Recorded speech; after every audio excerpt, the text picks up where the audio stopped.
If you found this video, it's clear that you understood that you need to change your lifestyle.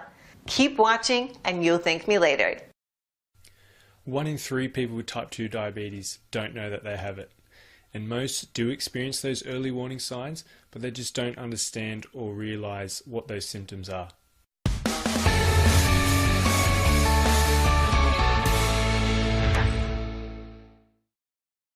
Early diagnosis and treatment of diabetes can have a profound impact on your long-term health.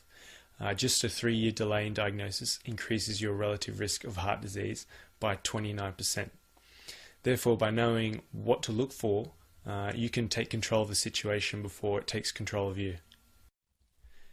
Just for the record, the signs or symptoms of high blood sugar are typically the same for both children and adults. Now, patients with type 1 diabetes usually develop the symptoms over like a sudden short period of time.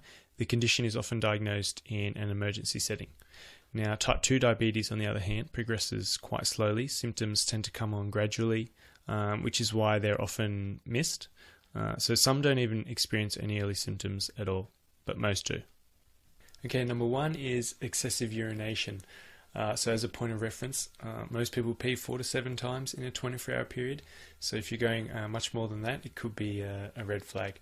Also, if you're getting up during the night to pee, even if you went right before you went to sleep, and you don't normally wake up during the night to do this, then this is also a big red flag.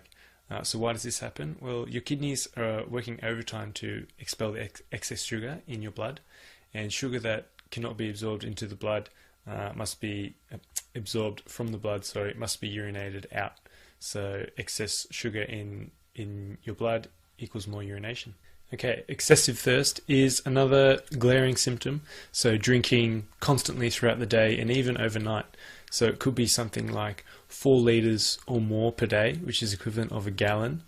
And this basically happens because of the excessive urination cycle. So the more you pee, the more you want to drink, and the more you drink, the more you need to pee. Those with diabetes can have what seems to be an insatiable appetite. So even though you might have just eaten, it feels like you haven't eaten a thing. Now, why does this happen? Well, diabetics have lost much of their ability to self-regulate blood sugar, so this leads to a significant fluctuation in blood sugar levels. Now, when these levels plummet, the brain thinks it's starving and craves more sugar and more calories, and that's why you're always feeling hungry. So number 4 is rapid or unintentional weight loss. Now, this is not a good weight loss. It can be anywhere like between 5 to 10 kilos, or I think it's 11 to 22 pounds in a matter of a week or a month. This is much more common in type 1 diabetics though, when your glucose metabolism can shut down really fast. Now, so why does this happen? So without new energy coming into the cells, the body is tricked into thinking you're in a sort of starvation. So in order to provide energy, the body responds by breaking down protein in the muscle, and this leads to muscle deterioration, which accounts for almost all of that weight loss.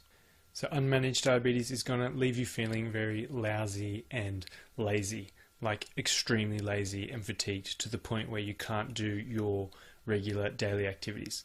So this happens because with all the sugar remaining in the blood, it doesn't get absorbed into the cells for energy. So you literally have less energy. So the body's also expending more energy to try and filter out that excess sugar. Kidneys are in overdrive.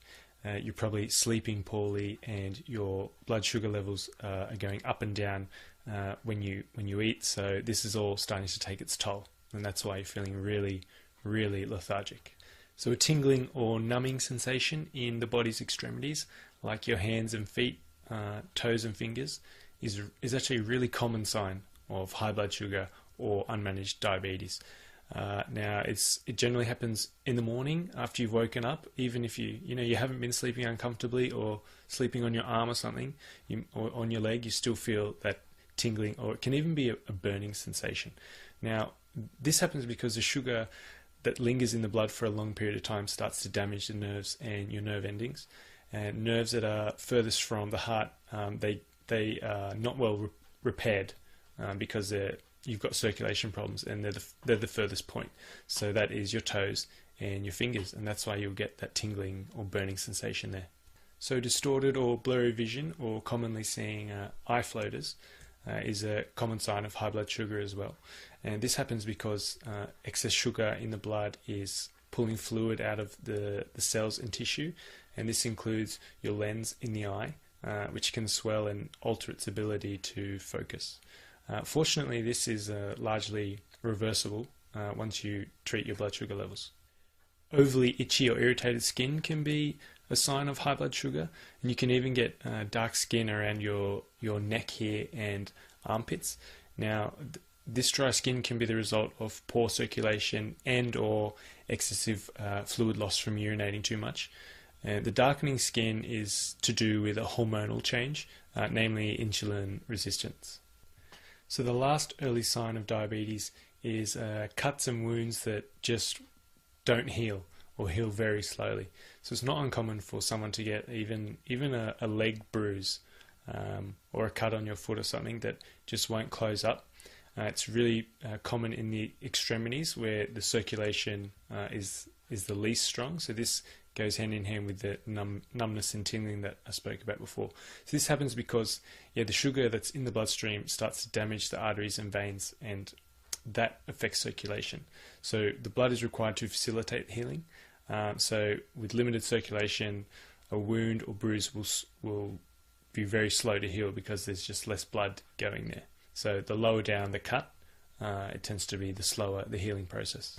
So there you have it. They're the 9 early warning signs of diabetes. Like I mentioned at the start, the symptoms between adults and children tend to be quite similar. So if you are experiencing any of these warning signs, then go and get your blood sugar levels tested with your medical practitioner. Just remember that an early diagnosis can stop those. Thanks for watching, and don't forget to click the link below in order to find out more.